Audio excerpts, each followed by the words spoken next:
When people find out I write about time management, they assume two things. One is that I'm always on time, and I'm not. I have 4 small children, and I would like to blame them for my occasional tardiness, but sometimes it's just not their fault. I was once late to my own speech on time management. We all had to just take a moment together and savor that irony. The second thing they assume is that I have lots of tips and tricks for saving bits of time here and there. And sometimes I'll hear from magazines that are doing a story along these lines, generally on how to help their readers find an extra hour in the day. And the idea is that we'll shave bits of time off everyday activities, add it up, and we'll have time for the good stuff. And I question the entire premise of this piece.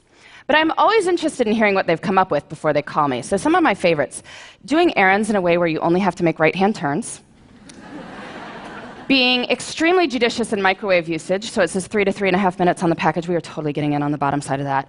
And my personal favorite, which makes sense on some level, is to DVR your favorite shows so you can fast forward through the commercials. And that way you save about 8 minutes every half hour. So in the course of 2 hours of watching TV, you find 32 minutes to exercise. Which is true. You know another way to find 32 minutes to exercise? Don't watch 2 hours of TV a day, right? Anyway, the idea is we'll save bits of time here and there, add it up, we will finally get to everything we want to do.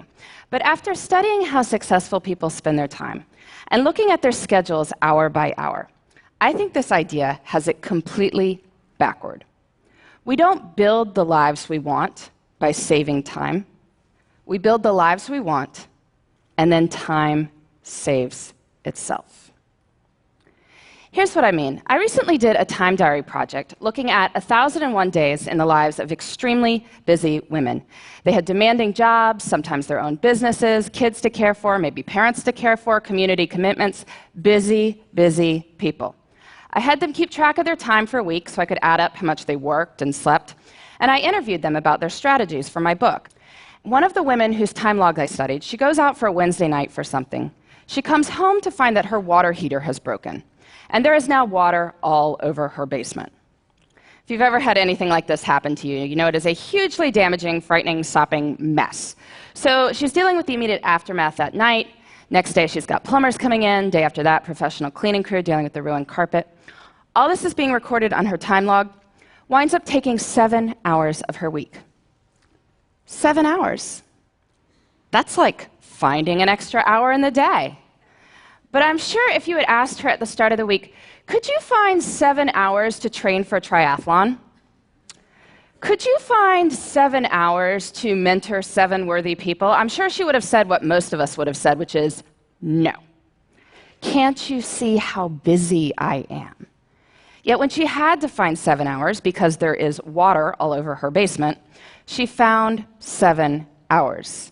And what this shows us is that time is highly elastic. We cannot make more time, but time will stretch to accommodate what we choose to put into it. And so the key to time management is treating our priorities as the equivalent of that broken water heater. And to get at this, I like to use some language from one of the busiest people I ever interviewed. By busy, I mean she was running a small business with 12 people on the payroll. She had 6 children in her spare time. I was getting in touch with her to set up an interview on how she had it all, that phrase.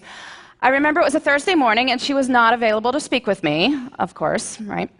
But the reason she was unavailable to speak with me is that she was out for a hike, because it was a beautiful spring morning, and she wanted to go for a hike. So, of course, this makes me even more intrigued, and when I finally do catch up with her, she explains it like this. She says, "Listen, Laura, everything I do, every minute I spend is my choice." And rather than say, "I don't have time to do X, Y, or Z," she'd say, "I don't do X, Y, or Z because it's not a priority." I don't have time often means it's not a priority. If you think about it, that's really more accurate language. I mean, I could tell you I don't have time to dust my blinds, but that's not true. If you offered to pay me $100,000 to go dust my blinds, I would get to it pretty quickly. Since that is not going to happen, I can acknowledge this is not a matter of lacking time. It's that I don't want to do it. Using this language reminds us that time is a choice. And granted, There may be horrible consequences for making different choices, I will give you that. But we are smart people, and certainly over the long run, we have the power to fill our lives with the things that deserve to be there. So how do we do that? How do we treat our priorities as the equivalent of that broken water heater? Well, first we need to figure out what they are. And I want to give you two strategies for thinking about this. The first, on the professional side. I'm sure many people coming up to the end of the year are giving or getting annual performance reviews. You look back over your successes over the year, your opportunities for growth. And this serves its purpose, but I find it's more effective to do this looking forward. So I want you to pretend it's the end of next year. You're giving yourself a performance review, and it has been an absolutely amazing year for you professionally. What 3 to 5 things did you do that made it so amazing? So you can write next year's performance review now. And you can do this for your personal life, too. I'm sure many of you, like me, come December, get cards that contain these folded up sheets of colored paper, on which is written what is known as the family holiday letter. Bit of a wretched genre of literature, really, going on about how amazing everyone in the household is, or even more scintillating, how busy everyone in the household is. But these letters serve a purpose, which is that they tell your friends and family what you did in your personal life that mattered to you over the course of the year. So this year's kind of done, but I want you to pretend it's the end of next year. And it has been an absolutely amazing year for you and the people you care about. What 3 to 5 things did you do that made it so amazing? So you can write next year's family holiday letter now. Don't send it. Please, don't send it. But you can write it. And now between the performance review and the family holiday letter, we have a list of 6 to 10 goals we can work on in the next year. And now we need to break these down into doable steps. So maybe you want to write a family history. Well, first you can read some other family histories, get a sense for the style. And then maybe think about the questions you want to ask your relatives, set up appointments to interview them. Or maybe you want to run a 5K. So you need to find a race and sign up, and figure out a training plan, and dig those shoes out of the back of the closet. And then, this is key, we treat our priorities as the equivalent of that broken water heater by putting them into our schedules first. And we do this by thinking through our weeks before we are in them.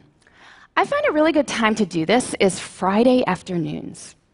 Friday afternoon is what an economist might call a low opportunity cost time. Most of us are not sitting there on Friday afternoon saying, I am excited to make progress toward my personal and professional priorities right now. But we are willing to think about what those should be. So take a little bit of time Friday afternoon, make yourself a 3-category priority list: career, relationships, self. Making a 3-category list reminds us that there should be something in all 3 categories. Career we think about, relationships, self, not so much. But anyway, just a short list, 2 to 3 items in each. Then look out over the whole of the next week and see where you can plan them in. Where you plan them in is up to you. And I know this is going to be more complicated for some people than others. I mean, some people's lives are just harder than others. It is not going to be easy to find time to take that poetry class if you are caring for multiple children on your own. I get that. And I don't want to minimize anyone's struggle. But I do think that the numbers I am about to tell you are empowering. There are 168 hours in a week. 24 times 7 is 168 hours. That is a lot of time.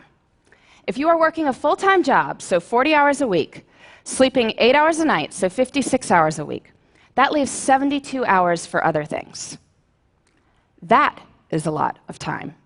You say you're working 50 hours a week, maybe a main job and a side hustle. Well, that leaves 62 hours for other things. You say you're working 60 hours. Well, that leaves 52 hours for other things. You say you're working more than 60 hours. Well, are you sure? There was once a study comparing people's estimated work weeks with time diaries, found that people claiming 75-plus-hour work weeks were off by about 25 hours. You can guess in which direction, right? Anyway, in 168 hours a week, I think we can find time for what matters to you. If you want to spend more time with your kids, you want to study more for a test you're taking, you want to exercise for 3 hours and volunteer for 2, you can. And that's even if you're working way more than full-time hours. So we have plenty of time, which is great, because guess what? We don't even need that much time to do amazing things.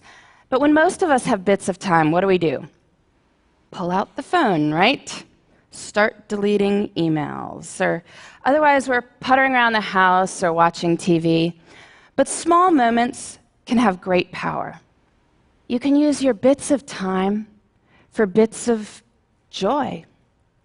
Maybe it's choosing to read something wonderful on the bus on the way to work. I know when I had a job that required 2 bus rides and a subway ride every morning, I used to go to the library on weekends to get stuff to read. Made the whole experience almost enjoyable. Breaks at work can be used for meditating or praying. If family dinner is out because of your crazy work schedule, maybe family breakfast could be a good substitute. It's about looking at the whole of one's time and seeing where the good stuff can go. I truly believe this. There is time. Even if we are busy, we have time for what matters. And when we focus on what matters, we can build the lives we want in the time we've got. Thank you.